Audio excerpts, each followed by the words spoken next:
E aí, pessoal, chegamos no último vídeo. Você que chegou aqui com força, vimos aí o tipo de reprodução dos peixes, vimos nos anfíbios.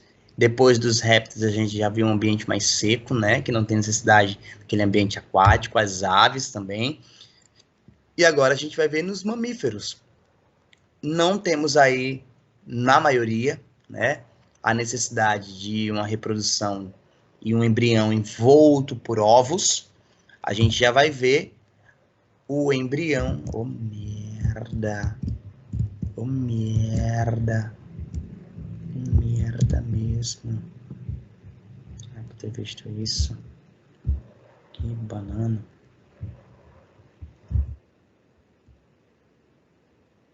Beleza, pessoal, chegamos firme e forte aí no último vídeo falando sobre reprodução sexuada agora nos mamíferos. Vimos já os peixes, anfíbios, répteis, aves. Vimos que os peixes e anfíbios ainda precisam da água, né, no ambiente aquático ali. Répteis e aves já estão no ambiente mais seco. Mamíferos, agora a gente vai estar vendo que na maioria não vamos ter ovos. A gente vai ter ali a reprodução acontecendo dentro também do animal, né? Por isso que a gente vai ter uma fecundação interna, tá? Então, a gente vai ter o gameta masculino, o gameta feminino, o macho e a fêmea vão se ligar, né, pelos seus aparelhos reprodutores. O macho vai depositar o seu gameta masculino, vai se juntar com o gameta feminino, vamos formar ali o zigoto, o embrião, ele vai se desenvolver ali dentro do útero do mamífero. Por isso que a gente vai ter, ó, no útero da mãe, se desenvolvendo ali o filhotinho, o mamífero. A maioria deles é vivíparo, ou seja, não tem ovo. A gente tem aí algumas exceções que são ovíparos, tá? Mas a maioria é vivíparo.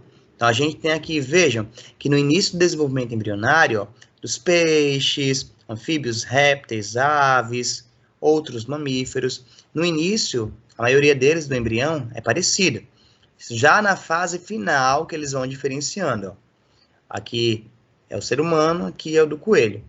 Veja da ave, a tartaruguinha, né, salamandra, o peixe, já tem as suas diferenças mais nos estágios mais avançados. Beleza? Então, nós seres humanos e também nos mamíferos, de uma forma geral, eles já nascem parecidos com sua forma adulta, tá? Então, é uma característica bem legal. A gente vai ter aí algumas estruturas, né, fora do embrião, que vão ajudar, como, por exemplo, cordão umbilical na gente, a placenta. Vamos ter também um líquido amniótico que vai proteger contra o impacto, tá? Membranas que envolvem o próprio embrião para ajudar e proteger no desenvolvimento deles. Beleza? Então, ó, outro ponto interessante, que no mamífero, já é algo evolutivo, né, um efeito evolutivo, o mamífero ele tem uma menor quantidade de filhotes, mas isso é uma vantagem evolutiva, porque ele demora mais tempo para se reproduzir e ele vai ter uma característica, uma evolução maior quando comparado aos animais como peixes e anfíbios, tá? Embora eles tenham a maior quantidade de filhotes, a vantagem evolutiva dele, ele não é muito evoluído quando comparado em relação a espécies mais evoluídas como os mamíferos. Beleza? Então, olha só, a gente tem aqui os mamíferos, né? Utilizando aqui as glândulas mamárias, né? Aqui o bebê mamando no seio da mãe, aqui o gatinho mamando também nas glândulas mamárias aí da mãe, né? Gato. Então, vejam aqui o gameta masculino chegando no gameta feminino, né? Um exemplo, acontecendo isso dentro do ventre de mamíferos fêmeas.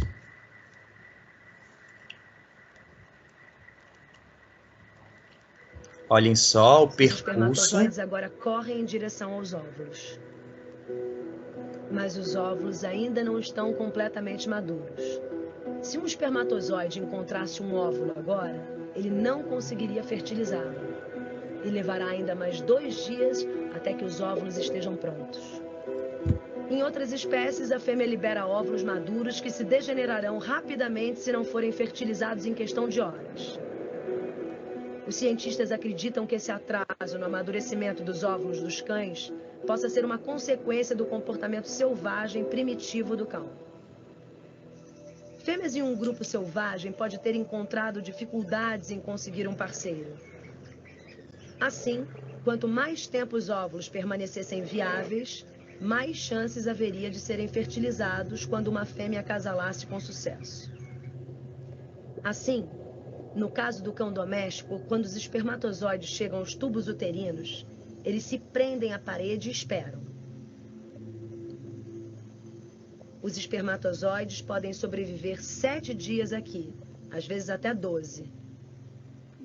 Quando os óvulos estão finalmente prontos para serem fertilizados, os espermatozoides deixam a parede e continuam nadando em direção aos óvulos.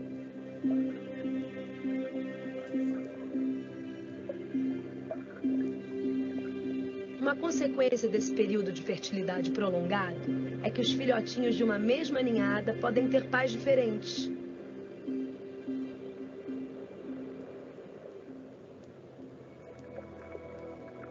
Os óvulos de nossa Golden Retriever são agora fertilizados e estão viajando em direção ao útero. Durante um período de apenas 63 dias, cada um desses feixes de células irá se transformar em um filhotinho, em uma ninhada de 9 dentro do útero, todos se preparando para nascer. Beleza, pessoal? Então aí vocês viram uma curiosidade, né? A reprodução aí nos animais é um mamífero, né? E é parecido com a da gente, com algumas especificidades, beleza?